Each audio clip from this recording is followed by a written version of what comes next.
So I say like that with the. Yeah, I can see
I started, I was like.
I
got water. That will be what Kim says. I don't mind at all.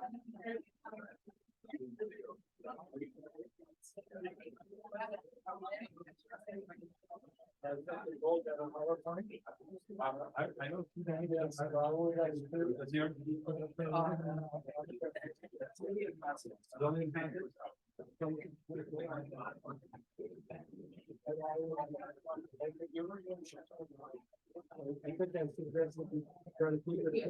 Yep. I know you said 12 to 15. So I turned myself on 50, but of course when you had to go.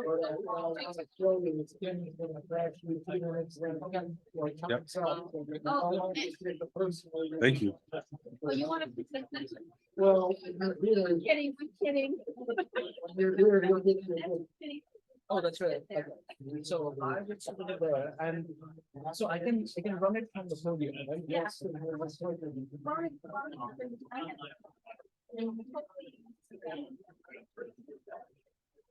It's going to be right there. I'll leave it right there. Oh, okay. Green is advanced, it's bad. The green runs back. Okay. And then it makes sense. So.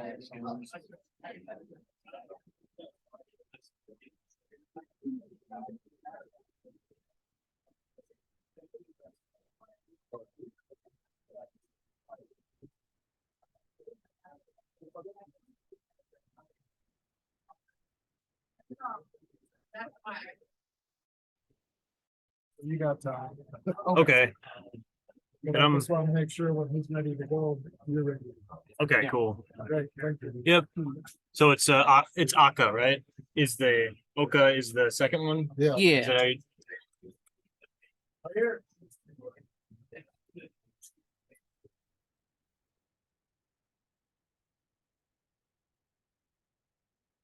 Because he might want to go right into it.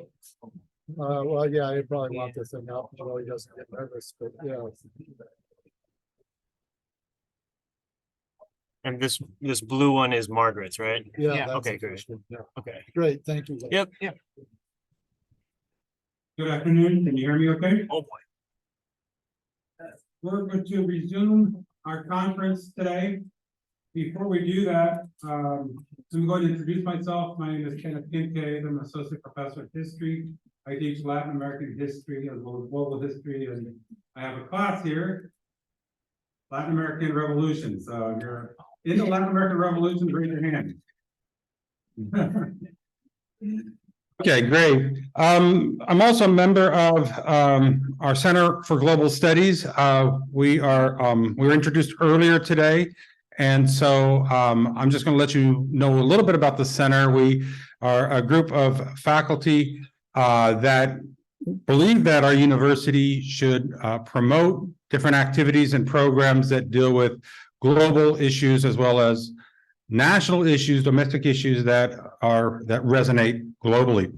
And so we put on this immigration conference with the help of several different other organizations, but it's been several months in the making, and we've had a tremendous attendance, and we're very grateful to everyone who's here today and who was here in the morning. So thank you very much. A few of the sponsors, I'd like to, if you were here for lunch, we have to thank definitely the provost, as well as Edith Sanchez and the Office of the Hispanic Serving Institute Initiatives for supporting and for helping pay for the lunch. We also want to thank the musicians who performed, Carolyn and Pancho Rodea, who made it a really pleasant atmosphere for us. After this, we have a presentation, and then we will have another panel discussion on immigration. Some of the sponsors, not only is the Center for Global Studies, and I should point out that we also serve students by offering a minor in global studies. And so that should be said.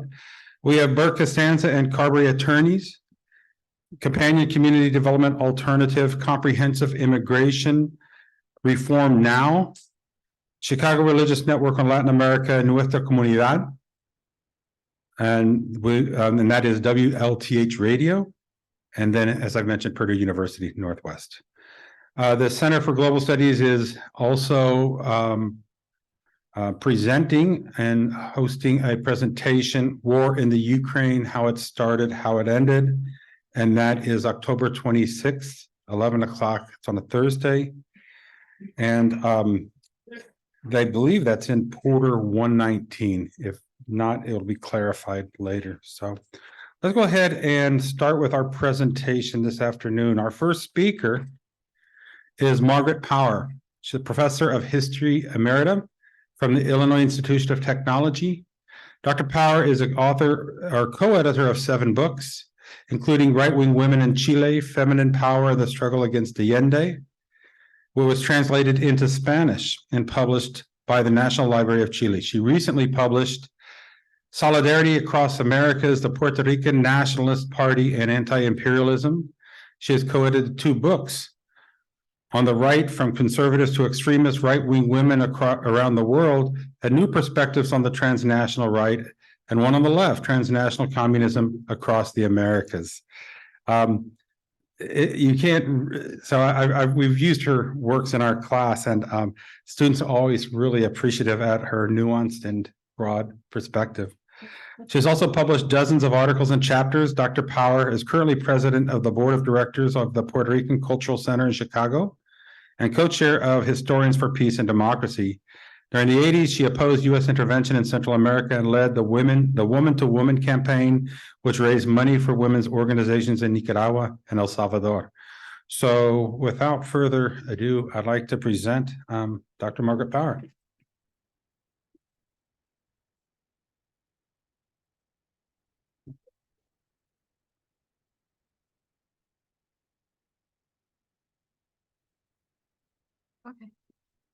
Okay, it's great to be here. Thank you so much for that great intro. I have to talk directly into the microphone, I know, because I was sitting in the back and sometimes I couldn't hear what people were saying. So in the back, can you guys hear me? Yay! Okay, great. Okay, and I'd like to thank the Center for Global Studies for inviting me. And this has been a great conference so far, so hopefully it will continue to be so. It is impossible to understand the current situation, the current immigration crisis that we face in the United States and countries around the world face without understanding the historic roots and the holistic nature of it, hence the title. And by that I mean that what is going on in the present regarding immigration has its roots in the past.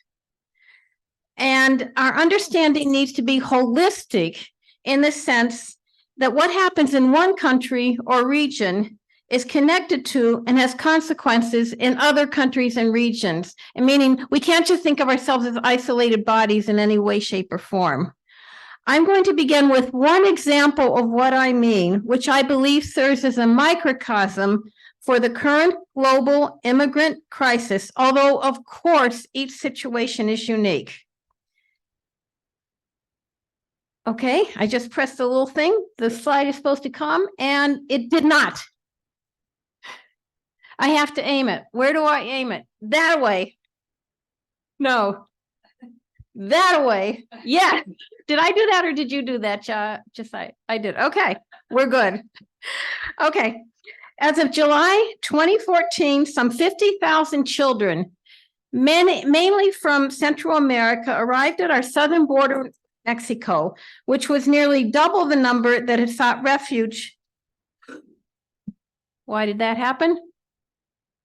Did I do something, Josiah? Oh, that was him.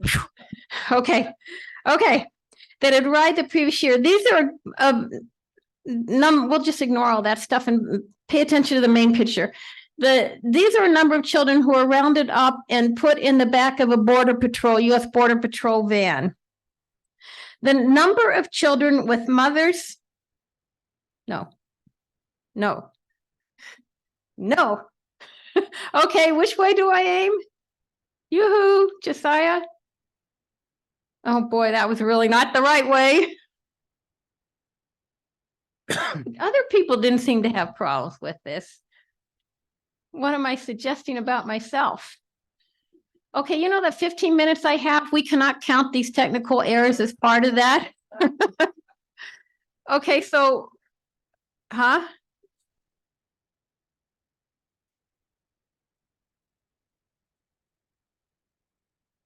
Well, we'll just, okay, aimed at you or aimed at the screen? I'm hitting that button.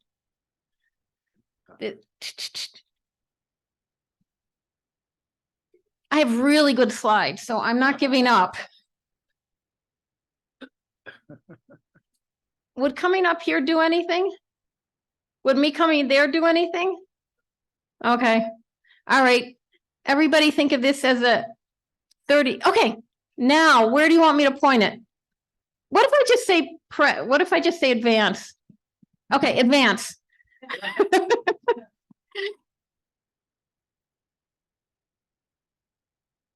Advance. Yes. Okay. The number of mothers with infants, that may be the last technical problem we have, right? The number of mothers with infants and toddlers seeking asylum also had doubled during that time. The scenes were horrifying and heart-wrenching. But why was this happening?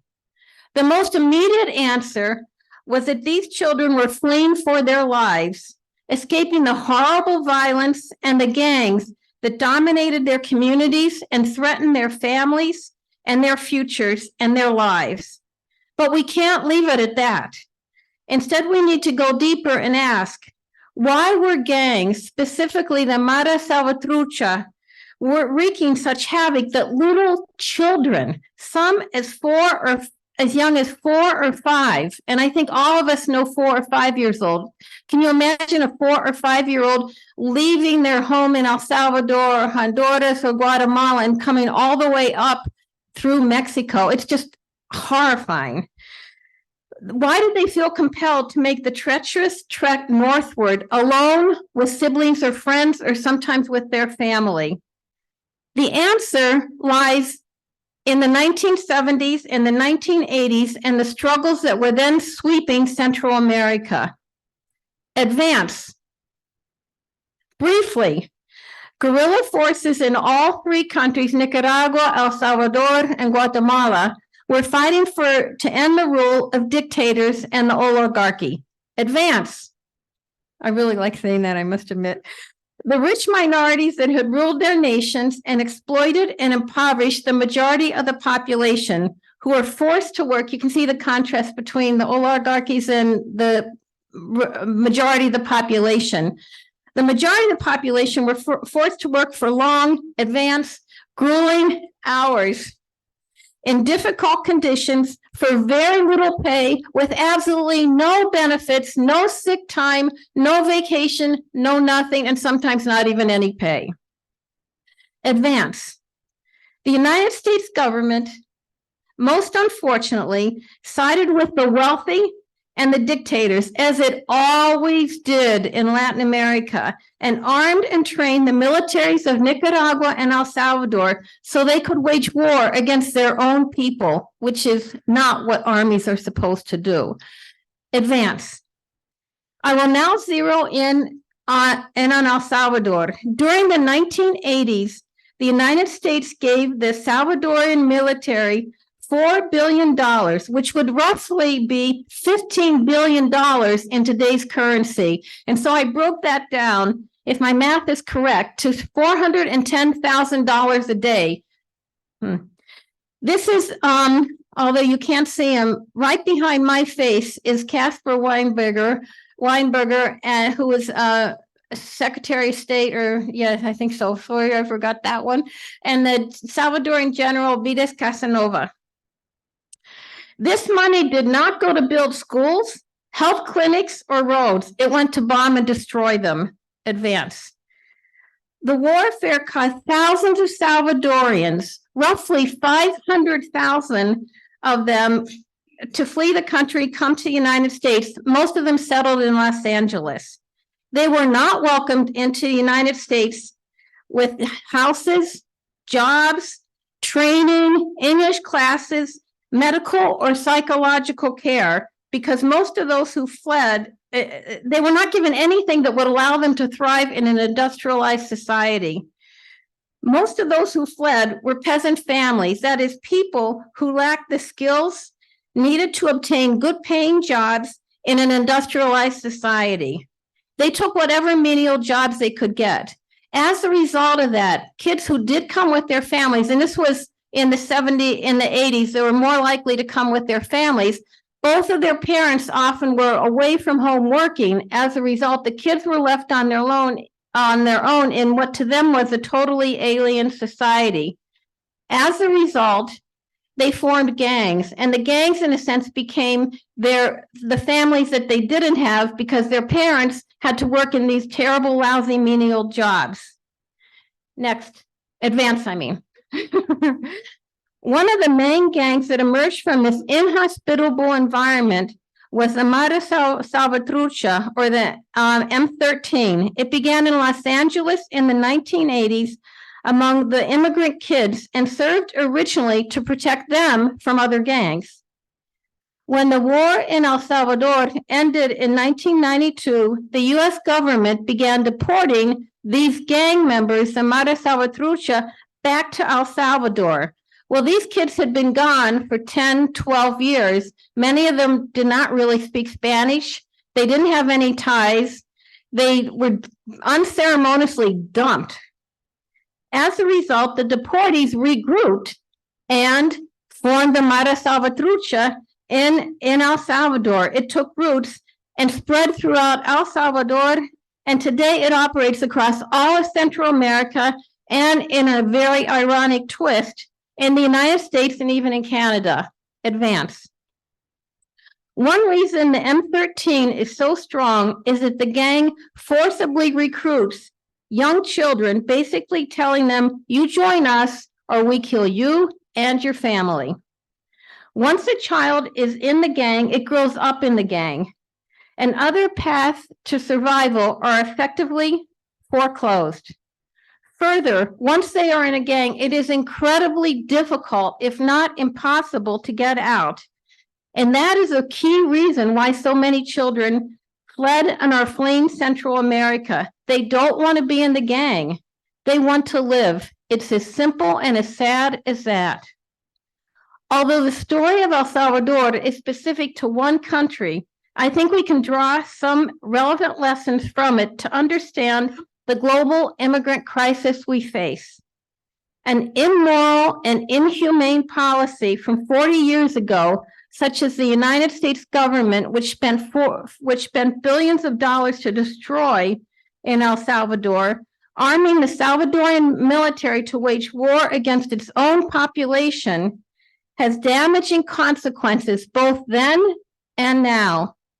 Salvadorians fled their country, running for their lives from the U.S. bombs in the 1980s, and today they are running from the gangs that emerged in Los Angeles and were deported back to El Salvador. In other words, U.S. government policy in Latin America has greatly contributed to creating the conditions that makes it more difficult, if not impossible, for people to have a decent life or survive. Instead of spending billions on corrupt and right-wing militaries, dropping bombs, training police to repress, why not spend that money to improve the conditions and give people a real reason to remain in their country? I'm not suggesting the United States alone has created all the problems, but I'm looking at the ones that we have created because we are here in the United States and we have both the direct responsibility and the direct power to try and change things. We need to make sure we don't want to make the world safe for U.S. corporations to extract profits. We want to make the world safe so that people don't have to flee their countries. Advance. Another major factor, of course, is global warming. Our world is facing an existential threat, and it is hitting people in the global south who have much, much less responsibility for it, most directly and cruelly. Our world is heating up, and the climate changes this unleashes. Torrential rains in one part of the world, a lack of rain in others, will only continue to worsen. Advance. Huge swaths of Africa are drought-stricken and unable to produce the food people need to survive. Aquifers in the United States are disappearing entirely. Why? Because corporate agricultural enterprises and industries in this country are just sucking up the water for their own industries, their own factories, their own agricultural enterprises, and depriving us of drinking water. Next slide, advance. Puerto Rico offers one stark example of the connection between global warming and immigration. Puerto Rico has been a U.S. colony since 1898. And let me just stop and ask, how many people know that Puerto Rico is a colony of the United States? Okay, are there any Puerto Ricans in the audience? Great. Okay, this is really great because you guys, I've asked many people, this audience, more people have known that than any audience I've ever asked, so bravo to you. It's been a colony since 1898 when the United States militarily invaded Puerto Rico, promising to keep it free from Spanish colonialism. Today, 125 years later, the U.S. government still controls Puerto Rico. U.S. corporations have completely distorted the economy to make profits, but not to meet the needs of the Puerto Rican people. Advance. Thank you. In September 2017, Hurricane Maria, a Category 6 hurricane, bombarded Puerto Rico. Advance. It devastated the island, causing $92 billion in damage, completely destroying the electrical grid, leaving Puerto Ricans without power, homeless, and lacking drinking water or food. Advance. Perhaps many of you remember when President Trump went to Puerto Rico, people were devastated. They lacked everything. He threw paper towels at them. Please. As a result, not just of the throwing the paper towels, but of a century and a quarter of colonialism, of the devastation of Hurricane Maria, there are now more Puerto Ricans, 5.8 million Puerto Ricans in the United States than there are in Puerto Rico. Slide, please. But rich hedge fund entrepreneurs and IT workers and managers and entrepreneurs who can work anywhere have gone to Puerto Rico and are buying up the beautiful beachside areas, once again driving up rents, driving up prices, forcing more Puerto Ricans to leave Puerto Rico. However, all is not doom and gloom. Never. Whenever there's a problem, you say, we have always got to find the solution. We are here today because we know there are deep problems with our immigration policy, and we want to understand them and we want to solve them. And we can. We can look at the past and learn from it, just as we can work together to understand the holistic nature of the problems we confront. Unless we grasp the historical and contemporary reasons why people flee their countries of origin, advance, so desperate they are willing to chance the horrors of riding flimsy boats across the Mediterranean, make the long overland trek from Afghanistan or Syria to Europe, advance, brave the dangers of trudging the Darien Gap, pay smugglers who may be rapists or murderers to get across the border, we cannot hope to solve the real issues that confront them and us. We need a humane foreign policy that makes human needs around the world, not U.S. corporate profits, and certainly not U.S. military arms merchants' profits. That humane foreign policy has to be our first priority. Why not shift funds from a bloated military budget? Advance, please. For example, we are currently financing, this doesn't even show them all, currently financing 750 U.S. military bases in 80 countries around the world.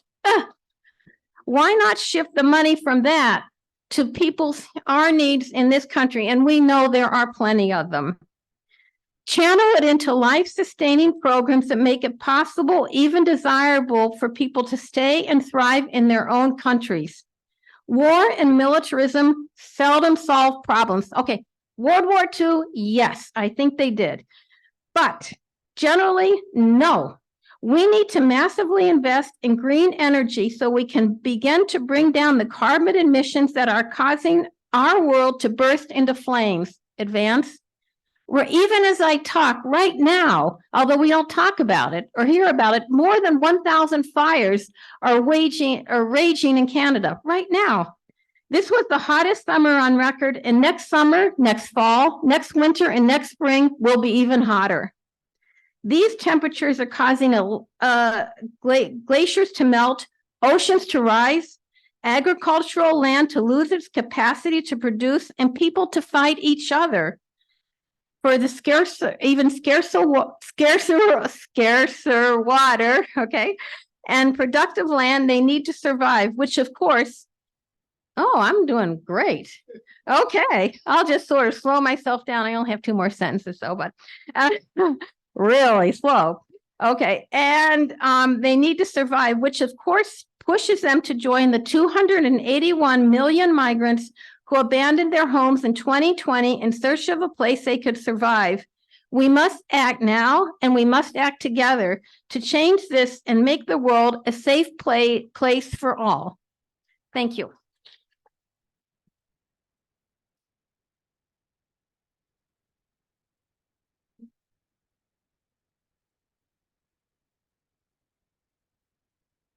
Thank you, Margaret. Our next speaker is Raul Oca. Professor Oca is an economic anthropologist at Notre Dame's Keough School. He studies urbanism, social networks, social economic systems, the evolution of inequality and conflict, and the relationship between climate, conflict, and migration, the theme of the conference. Dr. Oka's recent research focused on trade and networks in the disaster economies of Kenya and Sudan and their relationship to development, refugee interactions in trade, urban centers, and politics, focusing on poverty and inequality. He has worked with the United Nations High Commissioner for Refugees, the World Bank, the United States Agency for International Development, and other global agencies.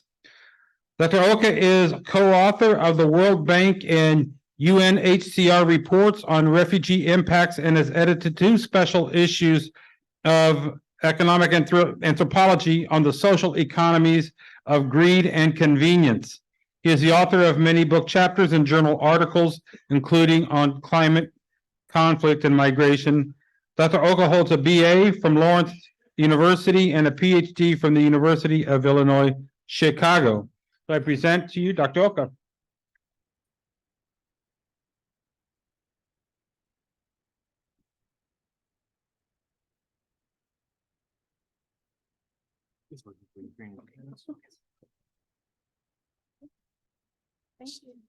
So thank you for inviting me to this wonderful occasion. And what I'm going to talk about is not going to be as cheery as my initial statement, but I'm just so happy to see everyone over here. And Margaret is going to be a tough act to follow because she left people on a slightly upbeat note that we can do it. I'm not sure I'm going to do that. My students call me Dr. Gloom, and there's a reason for that. I've spent a lot of time in these refugee camps. As you can see over here, that's the Dadaab refugee camp. And I've spent a lot of time over there over the past, I've forgotten when I started, but it's been a long time. And I worked with all these different organizations from the highest levels, which means the Secretary General's level, the State Department, and so on and so forth. And so my talk is whether migration in this era of crisis. I mean, the world has always been in crisis, but it's just that they're just coming so fast, so frequently. I mean, 1,000 wildfires just going on right now, just the one that we know about. And there's stuff going on in Russia, in China, floods. I mean, it's like the 4 horsemen of the apocalypse are visited. In the area that I'm working in, they get locusts. I mean, so that's kind of what I'm talking about. So, okay. So I usually present, so like, so I'm just going to turn. So I divide migration into 3, and these are not my terms, but these are essentially the terms that societies generally react to different kinds of migrants. So there's good migration, upper class professional migration, people with skills and so on and so forth. It's legal, safe, it's desired, sustainable. There's laws in favor, or the laws are neutral about them. And it's a short journey. You sit in a plane and you travel, right? That's not a problem. Then there's a bad migration, which is the migration of those without known capital, skills, and abilities. And it largely falls under the rubric of, or the umbrella of economic migration, which, as I say, it's undesired by the origin, transit, and destination. It's extra legal, which means it operates outside the boundary of legal protection. It's generally unsafe. It's unsustainable across the board, and laws are generally made in opposition to this kind of migration. And these are long journeys and dangerous transits. And you've already seen photographic photographs of the Darien Gap and the horrible things that migrants have to go through, whether in the Americas or between Africa, Asia, and Europe. And then there's what I call the ugly migration. I call it ugly because it's not. This is what I mean by refugees, IDPs, asylum seekers. You can't deny them entry because these are humanitarian concerns. There's a moral imperative over here, and people have been forced out of their homes. Some do leave for economic reasons, but the primary issue is that they're persecuted. They're fleeing conflict, a major conflict. And we're not talking about gang warfare. We're talking about like militias and, like huge ongoing conflicts. These are also undesired by origin, transit, and destination, accepting that nations have signed laws saying that refugees have to be protected. They're legal, but it's subject to protection of humanitarian spaces. But in practice, it's actually quite unsafe, and you don't get all the protection that you want, but you get some of the protection that you need under that particular mandate. These are sustainable at the minimal levels, and this is what I'm going to be talking about. You can sustain hundreds and thousands, even millions of refugees and asylum seekers at a minimal level, but it's really unsustainable for flourishing. And laws are constantly made that restrict refugees and migrants, refugees and asylum seekers from actually flourishing or moving anywhere, so on and so forth. And of course, these are long journeys, and the stays are dangerous and protracted. So the camp that I'm working in, those camps have been around for 30 years. So people have been born in the camp, they die in the camp. Some people came there when they were kids or young people. Some people came when they're already older, and now they're in their 80s and 90s, and they're going to live generations in these particular camps. So I just want to distinguish quickly between migration as process and migration as problem. So all human history is that of migration, right? Ever since we began as a species, our ancestral species in Africa somewhere, humans and our ancestors have been moving all over the world, because when things get bad or there's something better over there, people move. It's a natural thing. Biological organisms move. It's a very natural thing. But it's also been a problem. As I say, the second group of migrants were a problem to the first group of migrants, no matter how far back in time. And it's something that essentially comes because the crossing of geographic boundaries is not the big problem. It's actually the crossing of social boundaries. When others come to your particular place, what do you share with them? How do you welcome them, right? That's one of the biggest issues. What do they bring with them that is positive? But what's most important, what do they bring with them that's negative? So migration, when people are coming in as migrants for the us society, it is challenging systems of livelihood. It's challenging your identity. It's challenging your cohesion. And it sets up the us versus them rhetoric. And generally, by and large, for most history, and even today, humans have solved a lot of these issues through really unique human abilities to create friendships and alliances and cooperations across groups that are related to each other. So this is like, you don't have to be related to somebody to create friendships with them. And that's a very human attribute, and it enables us to develop. But of course, it's easier when resources are plentiful and when the concepts of us versus them are not conflated with the concept of meum and theum, or ours and theirs. Okay. So migration really has become a problem in complex societies. So basically, we get evidence of states trying to figure out how to solve migration, both internal and external, from the 4th millennium BC in Mesopotamia. Because the biggest problem is that how do you settle and manage migrants?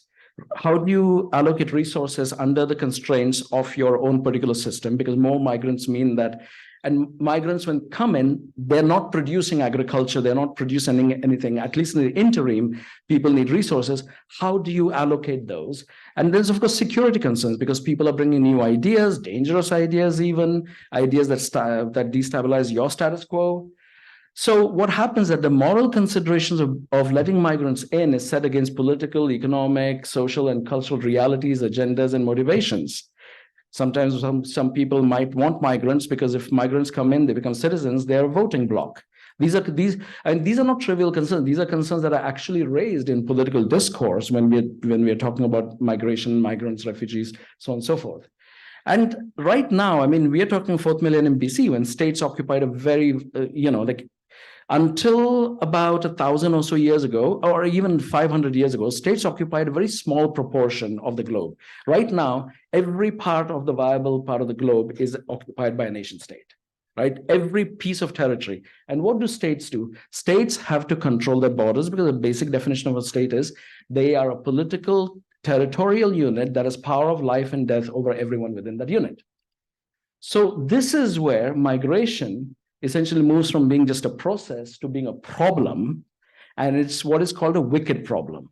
The wicked problem is not that it's a bad or evil problem. Wicked problem means that, as you can see, this is basically a relationship between migration and the other things. So there's governance, conflict, poverty, climate change, and migration. All of them feed into each other, they cause each other, and they're caused by each other. So you want to solve migration, you got to solve poverty. You want to solve poverty, you got to solve conflict. You got to solve conflict, you got to solve governance. You got to solve climate change, you got to solve. So you can see the intractable nature of the problem. This is not a bounded problem. There's no engineering solutions to this. There's multi-causal, multiple outcomes, there's interdependence, there's historical and cultural contingency. And so when you think of it, this is a wicked problem. Currently, there are more than 100 million displaced peoples with many more uncounted and many more to come. And one of the things that we can actually very confidently expect is a bad future for this planet. I'm sorry, I don't really come with good news. I mean, I wish I did. My daughter begs me, please, please say something positive at least once in a while. She's 13 and she's terrified. But that's the nature of what I do. Dr. Gloom. And so, growing conflicts, right? Conflicts are going to keep on growing, whether internal or interstate. Worsening climate trends and greater frequency of climate shocks. So it's like, not only do we have greater droughts and lower rainfall or higher rainfall or so on and so forth, we also have shocks that come with greater frequency. Growing inequality and inequities within these societies unstable governance, and growing populism, nationalism, ethnocentrism, authoritarianism, autocratic discourse. So we can confidently expect, at least for the next decade or so, the quality of the human experience to decline for many. It will be fine for some. The ones who are in Puerto Rico buying up all those places on the beach, they're doing great. I mean, I was just reading in the New York Times today that basically New York City is working fine for the rich, not so much for the not rich, post-pandemic. So what are the problems we can anticipate? Forcible displacement is a surefire growth industry right now. It is the emergent property of all those trends and shocks that I spoke about before. The significant impacts from the geopolitical to local level with political units are doing the same concerns. I mean, national security concerns for migration, the Mesopotamians were talking about it 6,000 years ago, just as we are talking about it right now, right? The political discussion has kind of remained the same. And that all of these things, malgovernance, climate change, inequality, poverty, they're simultaneously affecting not just the countries where the migrants are coming from, but they're also affecting the transit countries, and they're also affecting the countries of destination. Droughts in the US are placing pressure on the water over here. So when people are coming from water scarcity down south, that's causing conflict, and they come here, now it's adding on to the water scarcity issues over here. So then borders become, people start to invest more in borders. And given these uncertainties in both the general populace of the destination countries and political and social leaderships are prone to scapegoating migrants and migration as a problem, with bad and ugly migrants being the primary targets for exclusion or discrimination. And what we see is passage or attempts to pass popular anti-migrant laws for various concerns. And there's an impracticability in politics for pro-migrant issues. You're not going to win many votes. And so, this is what this is after reflecting upon what I was going to talk about. Where is the problem going to be located? The problem is, of course, in the origin countries, but they're the ones that are pumping out the migrants, right? The destination countries are actually shutting down the borders. And it's going to be in the dangerous journeys and the protracted transits that we're going to find many, many more people living long, long lives, kind of like the refugee camp that I've been working in. And so basically more migrants are going to be risking violence and death. More migrants are going to be placed in this protracted situation, warehousing in these refugee camps, asylum centers in bad terrains. The growing deficits between resources needed and those available to relieve humanitarian sectors are going to create large problems, because you got more problems and you got less people and fewer resources to deal with. An overall decline in relief provisioning is going to lead to what is called the bare essentials, the bare necessities. Apart from it being a Disney song, it's also a condition of life for refugees living in refugee camps for a long time. So here's the question that I ask, is that for both origin and destination nations, the solution is keep them in transit, or, not it, right? So the question I ask is, will protracted encampment become the norm across the world as it is now in Africa and Asia for maintaining large refugee populations? I mean, millions of people are being placed in these refugee camps right now. And even when they have free movement, for reasons that will take me too long to list over here, people prefer to stay in these camps for particular reasons, and I'll get into that.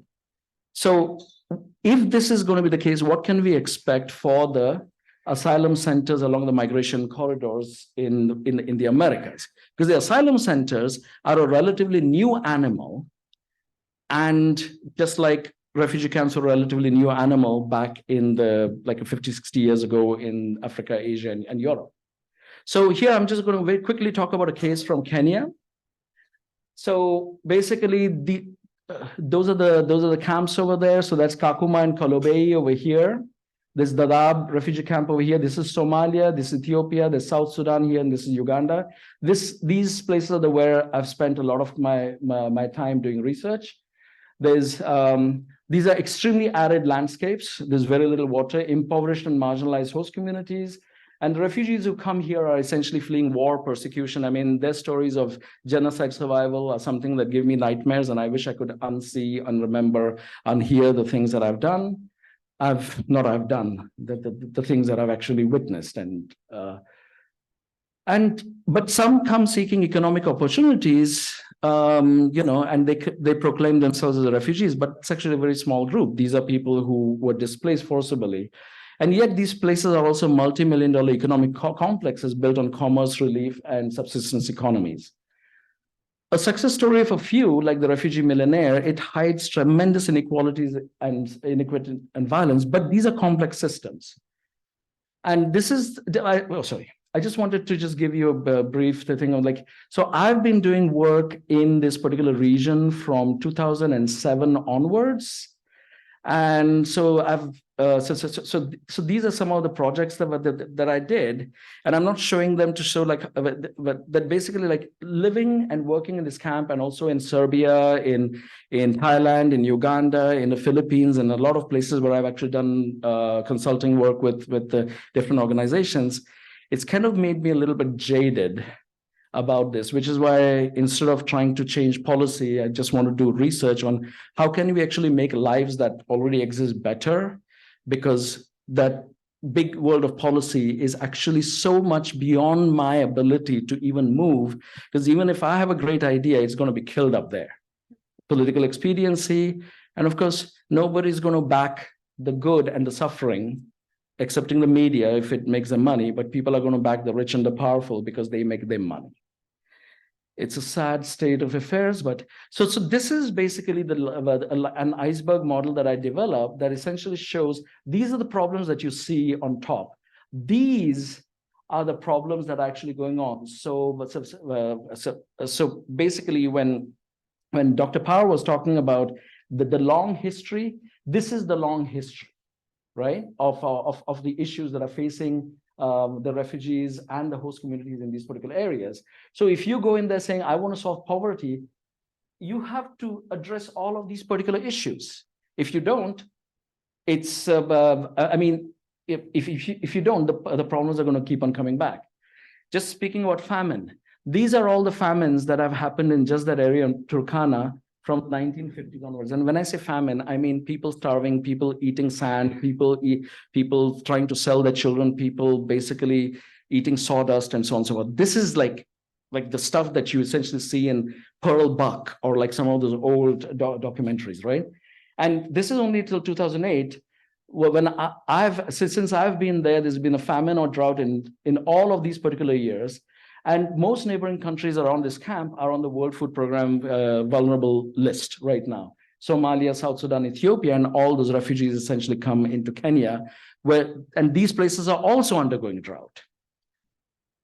This is basically, so I just wanted to show you trouble sleeping. The red is people who have trouble sleeping, and the blue are people who don't have trouble sleeping, or refugees and local host communities.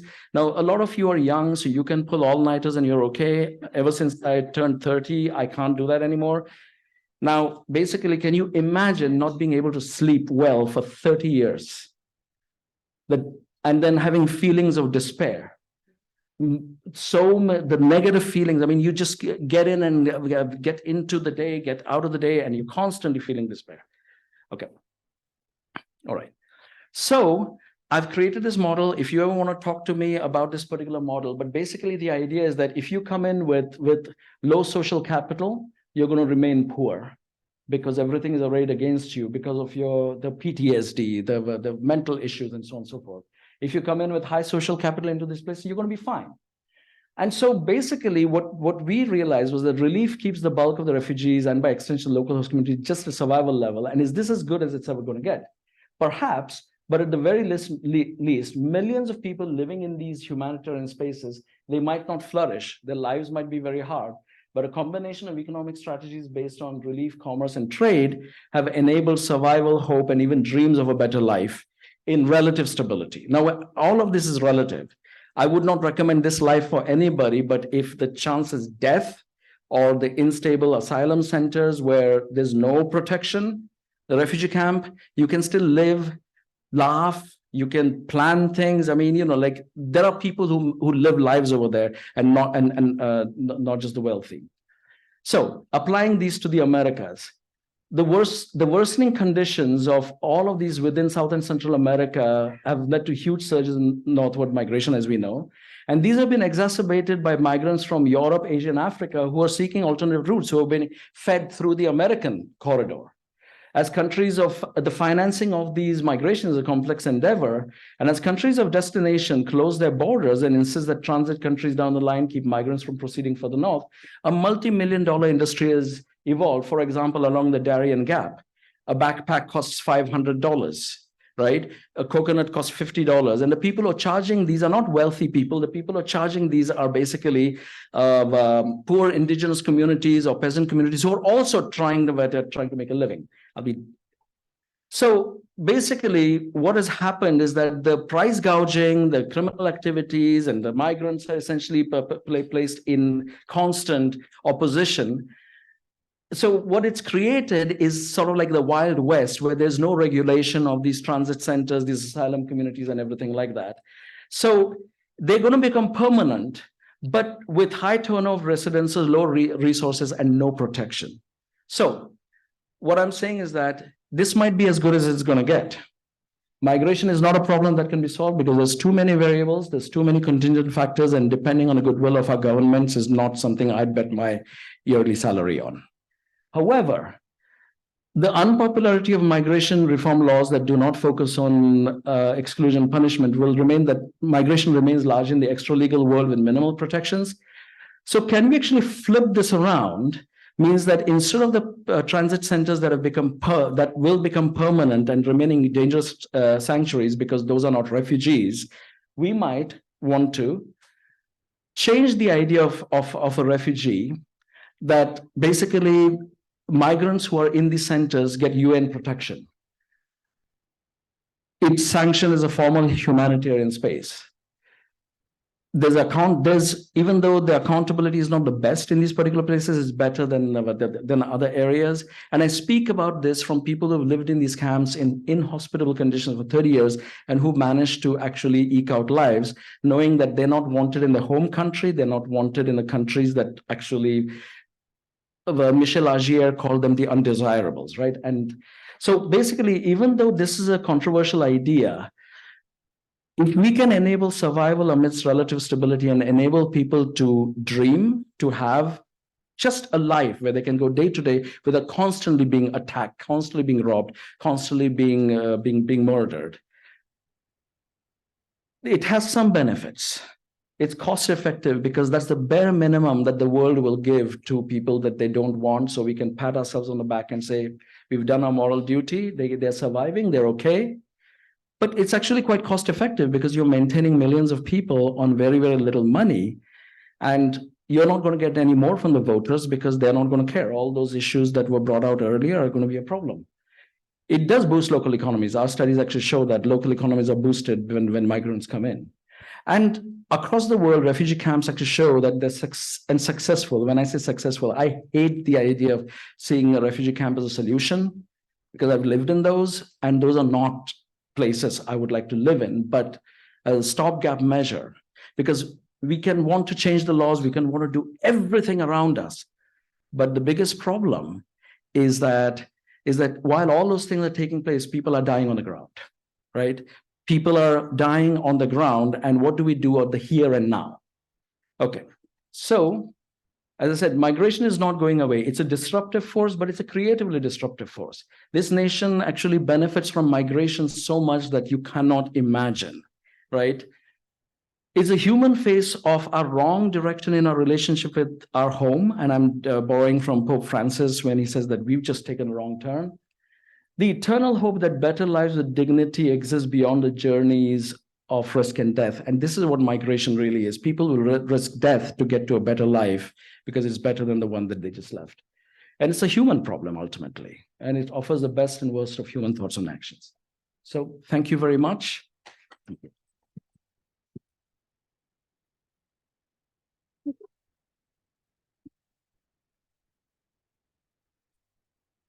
I don't know if you saw, but at the 2-minute mark, I was actually looking for sharp objects to just end it all. And I decided to put the 2 minutes up there and say, let's finish this up. But the reality is the reality. And so I'd like to thank again our speakers, and then we're going to open it up to questions, but I do have a couple comments as well. I do see some people heading off to probably their next class, so I'll give them a moment to do that so that they're not disruptive to the questions and answers. So unless you're my students, get back here. You're still in class. Well, at least they stayed for me. And you. Yeah, this is exactly what happened in the morning, although there were many more people in the whole, it was like, all of a sudden everybody left. Oh my God. So I thought nobody's gonna be here for it that. Yeah, I know. So did I. I was sitting there. It's just different ways. Yeah. Okay, so what we'll do then is I'm going to make a few comments and then you could work your way up. If you have a question to the microphones, we have a couple microphones here. And so I'd like to go ahead and start.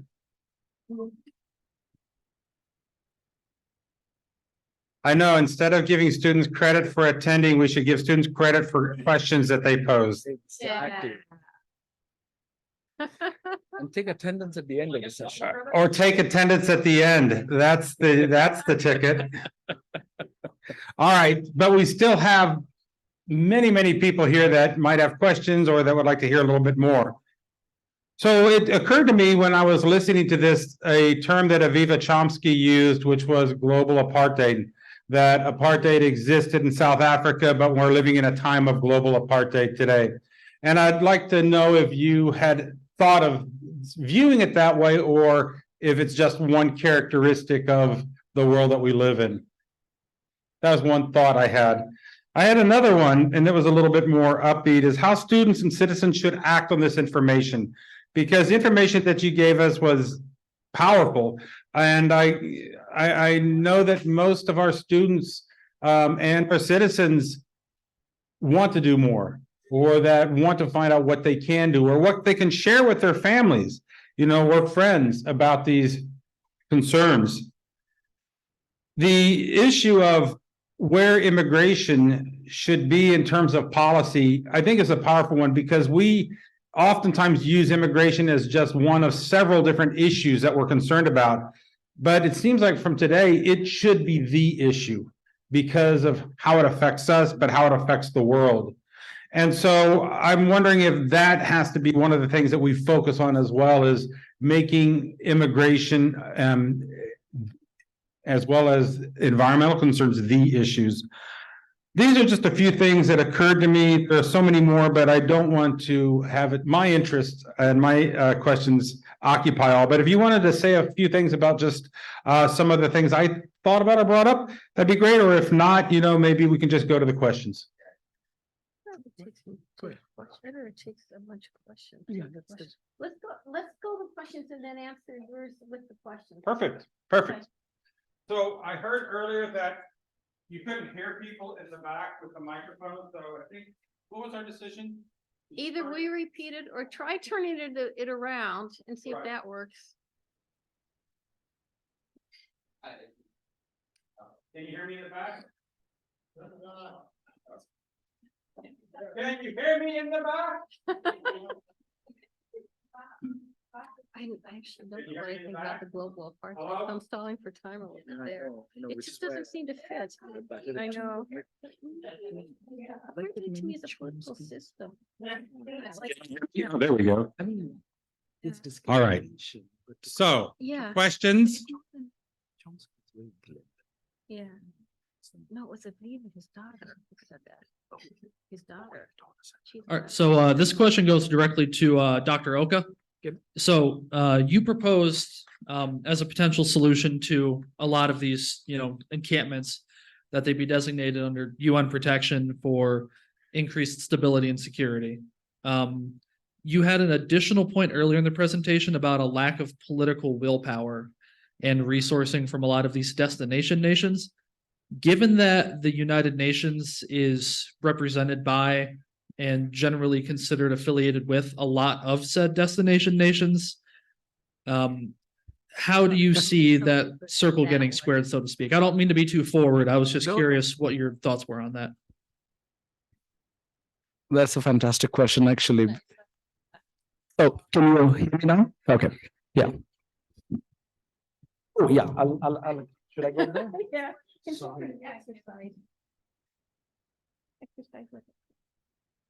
So that's actually an excellent question, and it's a question that has plagued my work since the beginning, because the people who make the rules are the people who also donate the money, right, for all of these things. So then the purse strings are basically under the control of, so working closely with the State Department or the DFID, which is the UK organization, or the Swiss Aid, or various other organizations that do these kind of things, there is more political will to maintain these refugee camps and so on and so forth than there is in legal reform, because it keeps them there, and it keeps them there at a lower cost, right? So when I said, when I was preferring as I was actually typing the presentation out as a solution, I actually wanted to slap myself multiple times for proposing something that actually is not a solution, accepting that it's just the one that seems to satisfy everyone, excepting the refugees. And as we know, they come last in the equation. So I think I'm trying to give you an answer built in realpolitik, that you're absolutely right, that the nations, the UN is, but the UN is essentially guided by the nations, or the purse strings of the nations that like the US and so on and so forth. But on the other hand, working with the UN, working with the State Department, I have met dedicated people who are trying to do something, but they're caught in their own systemic inertias, right? So basically, the idea is not what the best we can do, because that's not going to be done anyway. And if we hold out for that, people will be dying in the interim. So we can keep on working towards better laws, lobbying, and everything like that. But in the meantime, how can we take those asylum centers on the Mexico side of the US border, or the Guatemala side of the Mexican border, that are hellholes? And when I compare those to the refugee camps, I'm like, I'd much rather go stay in a refugee camp in Kenya, because there is food. It might be short. There's a commercial economy. There are movies. There are hotels. And they've been built over some time. Most of the people living in there know that they're not going anywhere. But they say, if not for us, our children might have a better life, and I live for that. So that's my answer. I don't know if that answered your question. Can I ask a follow-up? Sure. So a lot of these nations that we're talking about, the Western Europe, United States, so on and so forth, there's also been a pretty stark increase in a lot of nationalist, isolationist, sort of reactionary tendency in a lot of these nations. Do you see those movements as potentially threatening the sort of stability of these sort of humanitarian and international institutions? Oh, absolutely. I mean, I know the second in command of UNHCR, he's the director of operations in Geneva for the whole, that's his nightmare. If a new president comes in, or a new, like if the conservatives in England suddenly change their ways, I mean, right now the US American people are funding 50 to 60% of the global refugee efforts, right? And people would be dead without those efforts. But yeah, I mean, the political situation in these countries, if it essentially goes towards the anti-migrant and anti-foreign aid things. But what they've done is that they've essentially taken such a low number that most people actually don't think it's high enough to reduce it, even though they might speak about it to the constituents, we are giving so much in foreign aid, when the real number is actually very, very low compared to our budget. So they've managed to get it. And the State Department does work very hard to try and keep those numbers up, but they also understand that each administration that comes in, waves of populist anger are going to create big problems, and that's their nightmare. Okay. Hi. So you seem to talk about a lot about. Oh, I'm sorry. No, go ahead. Austin, you're fine. Go ahead. You seem to talk about a lot of the things you seem to talk about are, tools that the global north uses to control, like the nation state, borders, capitalism, representative democracy. I'm curious, how much do you see anarchism, i.e. direct democracy, democratic confederalism, as an alternative to capitalism and oligarchical collectivism? I mean, in my ideal world, that would be it. But in the world where, right now, we have cell phones, right? All of us have smartphones. Mhm. Smartphones are essentially costing thousands of lives every year, every month, even in the Congo, Yes. because of coltan and everything, and yet we still use them. Well, and what choice do we have? Exactly. That's what I'm saying. The system is so powerful. But yes, I mean, anarchy would be a fantastic way. An alternative would be very, very good. What about gradual, I don't know, gradually converting local places and then growing from there? I mean, of course, you'd have to fight with local authorities eventually, but You know that old saying, you can't fight City Hall? Or if you do, you'd better win. Like if you attack the king, you better win. People have tried revolutions to do this particular thing, but when you look at the fate of the Soviet Union, they fought this huge revolution and so on and so forth, all about anarchy. At the end, they crystallized into a super hierarchical society that left the poor people out and the party elites up but high. that was because the Bolshevik, one could argue that was largely because the Bolsheviks didn't really even have the best of intentions to begin with. But that would be the problem with every, because if you take humans out of the equation, anarchy is awesome. At the minute you bring humans back into the equation, you're going to have all those problems. Well, I mean, that depends on whether or not you view humans as inherently bad or not inherently bad, just human.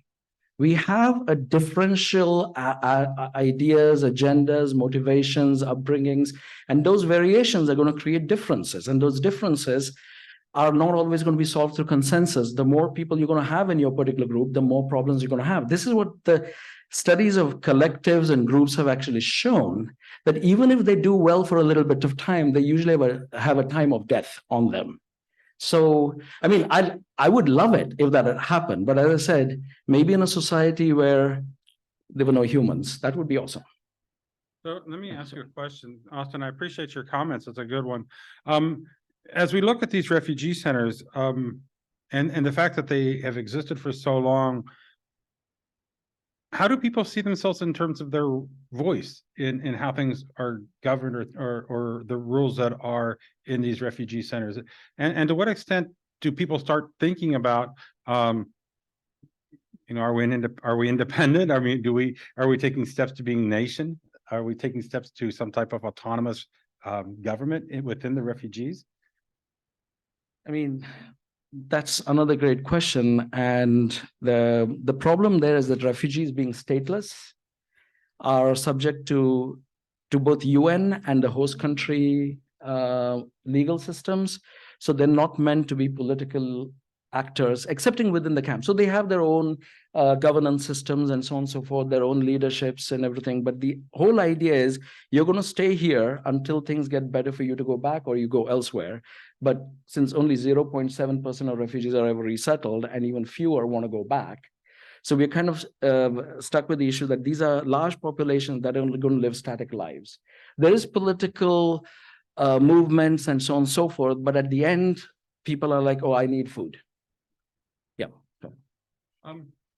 Another question, please.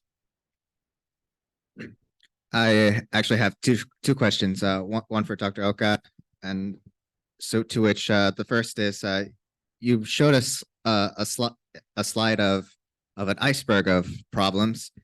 Out of all the issues you observed based on your research, what are 2 or 3 issues that you, in your opinion, should be priority to resolve?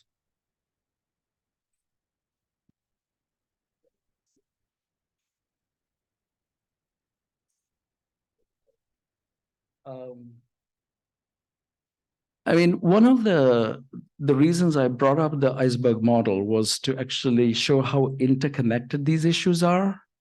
Because you can't solve one without another. And when you try solving one, so many other problems come up. Unintended consequences, negative externalities, hidden externalities. I mean, all of these things keep on coming up. I mean, for example, you let's say a big problem is education, like health of children, right? And malnutrition caused by stomach pathogens is a big thing. Now, there are certain areas where the stomach pathogens, like roundworm, actually do antihistamine suppression. It's a histamine suppression, which essentially means that if you kill the roundworms inside the children's bellies, they might actually start digesting the food better and everything, but they also have a high chance of dying of anaphylactic shock.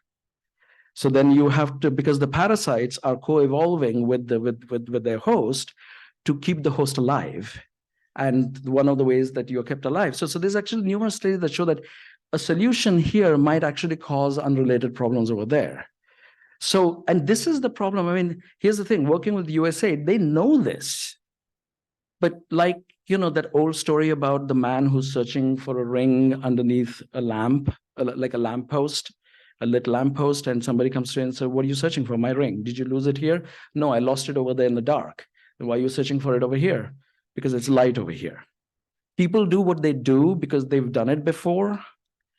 And to do new things, I mean, you got to look at it from the point of the individual who's going to say, okay, I'm going to sanction something innovative. If it fails, their neck is on the chopping block, right? So these are not just institutional issues. These are individual institutions who are trying to work as hard as possible, or some have just given up, and so on and so forth. So if you ask me for a few key issues, I mean, the reason the iceberg model was brought up was that you can try and solve that issue, and you're going to have many more problems that actually come up. And the history of development over the past 70, 80 years has shown us anything, it is that. Now, I don't know if anarchists will actually solve the problems, because I've not yet seen such a system emerge. But that might be the only way to completely overhaul the system. But if you're talking about give a little bit of stability for people to take a breath, that they can live for a little bit of time. They can get food, they can send their children to the school, even the schools are not good. And this is something that they've managed to do in some of these refugee camps. And after many years of fighting against this, it's like, this is one of those solutions that's just going to be good enough. And so I backtrack. Stability and a little bit of breathing space for people who are stuck in these dangerous transit zones. If we can provide that, we can actually at least help the next generation to de-traumatize themselves from the traumas of displacement and journey. And my second question is for Margaret Powers. When it comes to migrants and immigrants from Central America, has there ever been any coalition or cooperation of those Central American countries to put pressure on the United States to ask them to be more supportive and provide aid for migrants, since they are still citizens of those countries? Why or why not?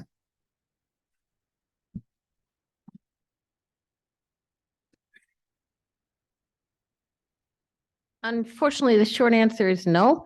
And I think that's because, although at one point Central American nations were one united body, they basically do not see themselves as a unified group at this point. The closest they came was when they worked to end, say, the civil war in El Salvador. Then there were different, there was an accord, and different nations in Central America played a part in that. But I do not think those nations have been able to unify, in large part because their primary connection is not with each other, but with the external forces. That would be the United States, for example, that the United States would have too much power or control over them, or there are political differences. Say right now there's differences between the government of El Salvador, which is basically saying the solution to Mara Salvatrucha is to round up everybody who is one, who has tattoos, who may be related to somebody who's in it, who knows somebody who's in it, just throw them in prison. So they'd say that's what's happening in El Salvador, whereas Guatemala just elected a very progressive president. We'll see what he does. Maybe there will be less people fleeing Guatemala if you have a president of a country who is actually much more dedicated to improving the life and the living situation of the people in that country. But at this point, people are still viewing their relationship as primarily sort of within the nation. There's not been any larger national body, a transnational body that has emerged within Latin America. Thank you. You're welcome. Another question, Jacob? I want to. Okay, I want to ask. Yes. Anyway, I'm not good with names. I want to ask the first speaker. Yes, her, she. Anyway, I want to ask the first speaker regarding the Central and South American countries where many of these migrants are coming from, places like Colombia and Central America. Many of these countries, these biggest trading partner is the U.S. and the U.S. is oftentimes and they're oftentimes heavily dependent on inter-economic cooperation with the U.S. And I kind of want to ask a sort of reverse of Orlando's questions. Has the U.S. done any meaningful situation to put pressure on these Central and South American countries to clean up their act, so to speak, in order to get people to who are not necessarily refugees and displaced, stuff like you mentioned the El Salvador, or with the crime thing, but they're also coming from other places in Latin America with political instability, like Colombia and Venezuela. Have the U.S. or any other international or transnational body put pressure on the Latin American countries in order to resolve their political problems internally?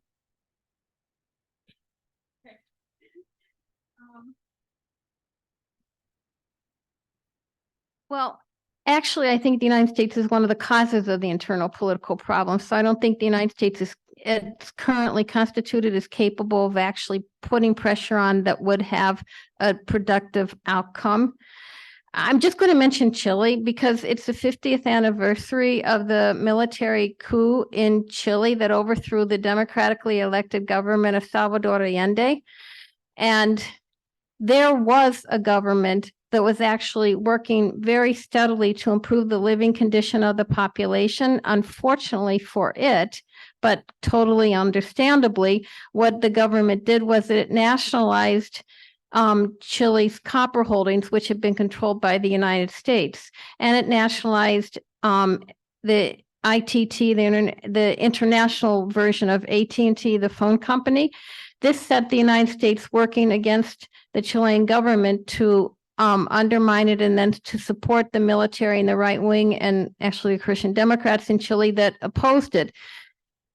So what you saw, as in Guatemala in 1954, you had governments that actually were working very hard to improve the living standards of their populations, but to do so, they had to confront the United States. So in Guatemala, the government of Jacobo Arbenz made the big mistake of saying, the United Fruit Company, which owns so much of our land in Guatemala, that you have been saying for quite a while that your land is worth so much money. That's what you've been paying us in taxes. Okay, we're going to nationalize the land, and that's what we'll pay you. So what does the United Fruit Company does? What happens to have the two Dulles brothers, one Secretary of State, one the head of CIA, say, oh, they're communists. They're communists. Let's overthrow them. What happens? We then have something like 40 years of dictatorship. Now, finally, a progressive Democratic president has been elected in Guatemala, Arevalo, the son of the former president. Let's see if they can actually bring about a positive change in Guatemala so that there will not be the need for so many people to leave the country. But I think that I think it's a myth to think that the United States has ever done anything positive in Latin America to help the people of Latin America. That just has not happened. It's it's the opposite. When there have been governments that have really tried to make things better for their people, the United States government has used multiple mechanisms to undermine them, subvert them, ultimately overthrow them. Unfortunately, I mean, we just can't cling to that myth. It's just not reality. By the Okay. way, a little I'm side here. note, United Fruit Company eventually became Dole and Chiquita. So it's 3:20. We are going to go ahead and conclude this presentation. I'd like to thank both of our speakers. They were fantastic, and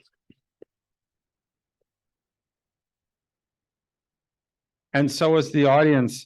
And so we're going to go ahead and take about a 5-minute break, and then we have another panel starting at 3:30, Ways and Means for Immigration Reform. And so we will start that at 3:30. So again, thank you, and take a little break.